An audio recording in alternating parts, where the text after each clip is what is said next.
Jason's assertion that those being saved were from the loins of Abraham is stronger than the biblical text allows. It assumes that every nation or Gentile included in the New Testament mission consisted exclusively of Abraham's biological descendants. But that conclusion is never explicitly stated by Jesus, Paul, or any New Testament writer.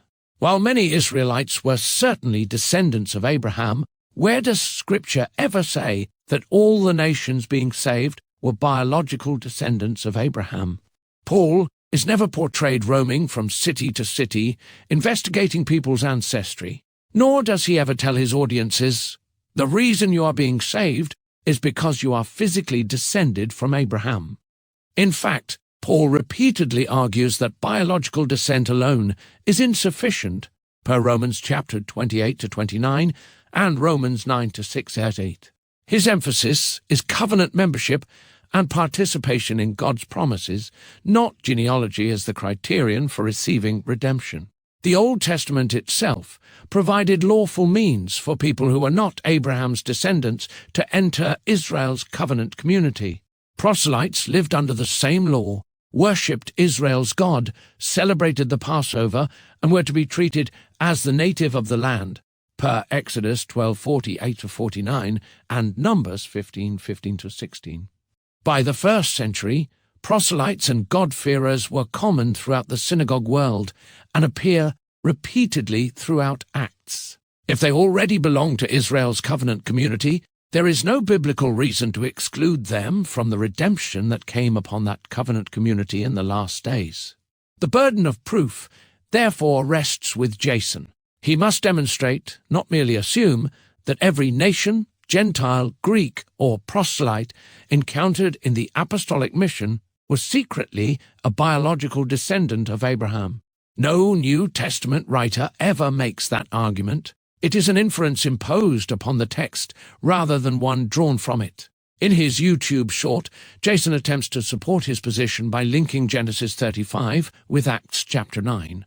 However, placing the two passages side by side does not establish that Luke intended one to interpret the other. Genesis 35 9 through 12 reaffirms God's covenant promises to Jacob.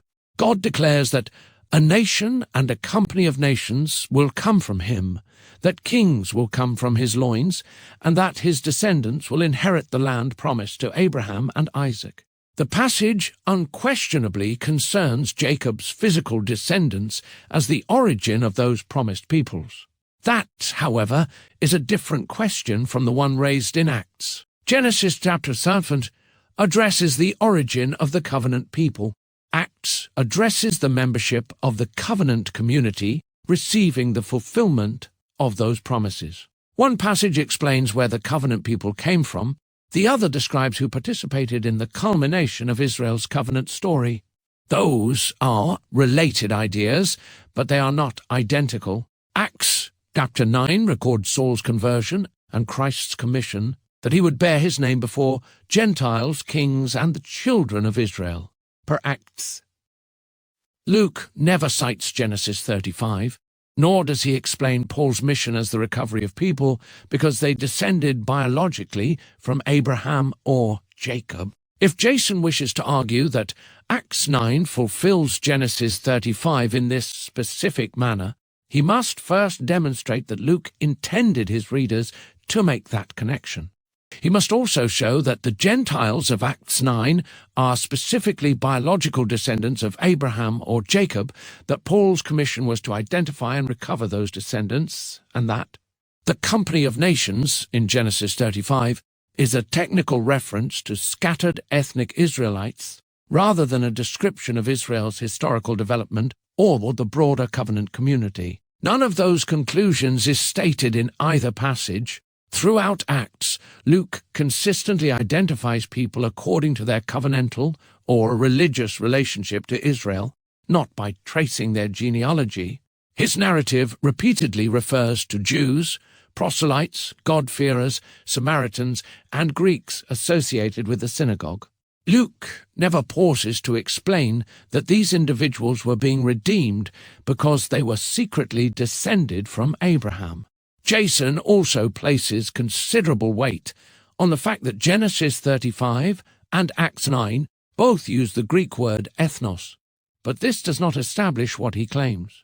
When God tells Jacob, "A ethnos and a company of synagogue ethnon shall come from you," the emphasis is on descendant peoples arising from Jacob.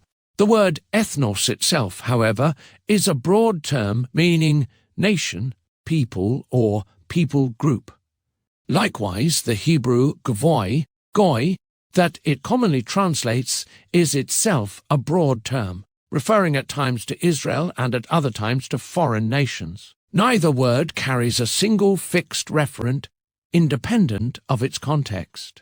This explains why Paul can also use ethnos in different ways. In some contexts, it clearly refers to non-Jewish Gentiles. In other contexts, especially when quoting the Old Testament, it carries the broader sense of nations or peoples.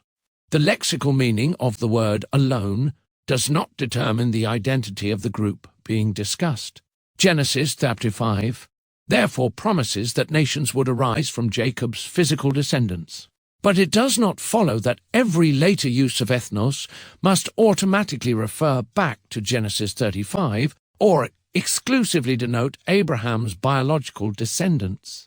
To the extent that Jason's argument depends on the shared use of ethnos, it commits a lexical fallacy. Shared vocabulary does not establish shared identity. Words do not carry their reference into every new context. Their meaning and reference must always be determined by the passage in which they occur.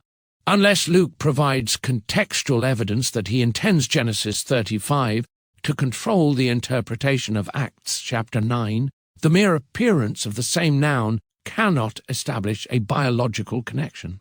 The real question then is this: who were the nations being saved in Israel's last days? The evidence suggests they were neither the entire pagan world nor exclusively Abraham's biological descendants. Rather, they were those who belonged within Israel's covenant world. That covenant community included Jews living in Judea and throughout the diaspora, proselytes who had formally entered Israel's covenant through conversion, God-fearers attached to the synagogue, Samaritans, and other covenantally connected peoples who had attached themselves to Israel under the provisions of the Torah. Together, these groups formed the covenant community that stood under Israel's covenant blessings and curses and therefore shared in its promised redemption. This reading fits the repeated pattern throughout Acts.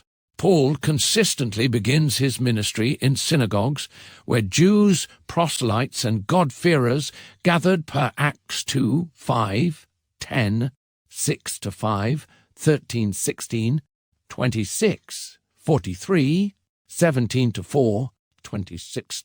Rather than depicting an indiscriminate mission to the entire pagan world, Acts portrays the gospel moving through Israel's covenant network as the promises made to the patriarchs reached their fulfillment.